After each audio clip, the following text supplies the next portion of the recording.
اجالوں میں اندھیروں کا گزارا ہو نہیں سکتا.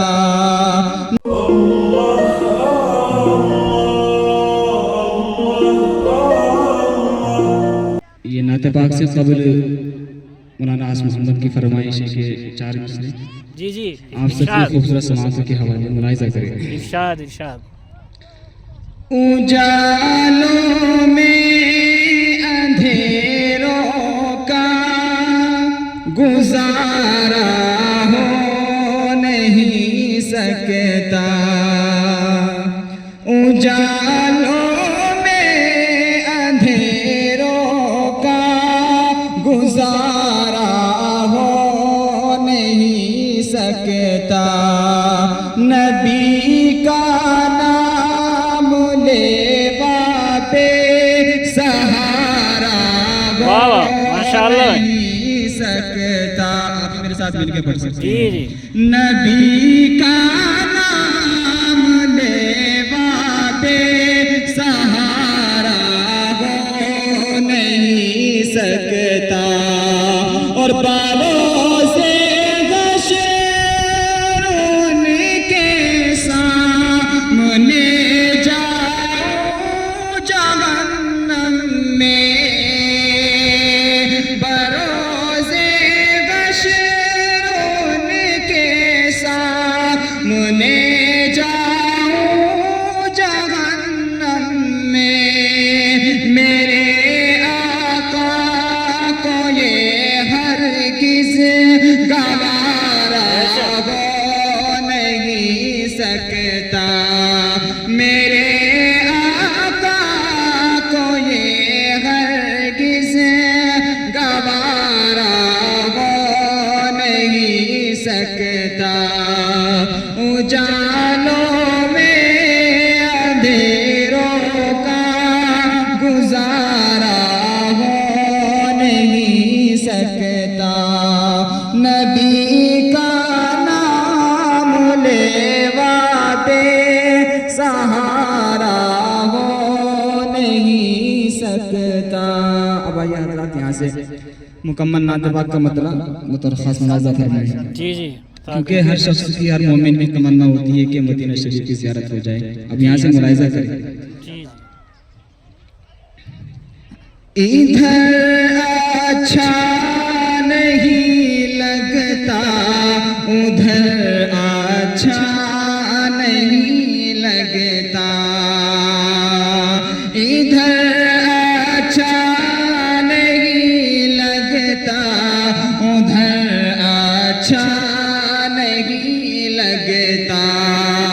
مدینے کے سوا کوئی سفر اچھا نہیں لگتا. مدینے کے سوا کوئی سفر اچھا نہیں لگتا. اور مولانا آس محمد صاحب تشریف لا چکے ہیں. یہ شعر خاص طور سے ان کی نظر اور بسے رہتے آنکھوں میں مدینے کے حسین منظر. بسے رہتے آنکھوں میں مدینے کے حسین منظر. وہاں سے لوٹ کر آؤں تو گھر اچھا نہیں لگتا. وہاں سے لوٹ کر آؤں تو گھر اچھا نہیں لگتا. مدینے کے سوا کوئی سفر اچھا نہیں لگتا. اور جو لوگ مدینہ شریف کی زیارت کر کے آتے ہیں تو یہاں آنے کے بعد وہ کیا سوچتے ہیں. اب ملاحظہ کریں شعر. اور جو طیبہ ہو کے آئے ہیں ان سے پوچھ لے کوئی.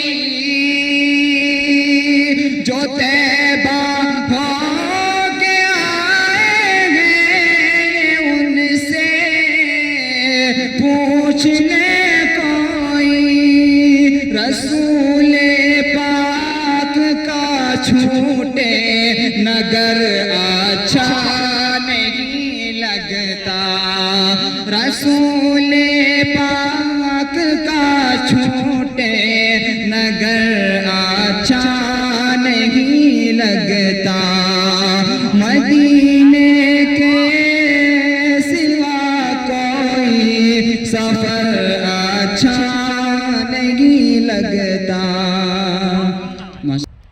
یہ گھر اچھا نہیں لگتا اور زمانے کی ہزاروں نعمتیں موجود ہو لیکن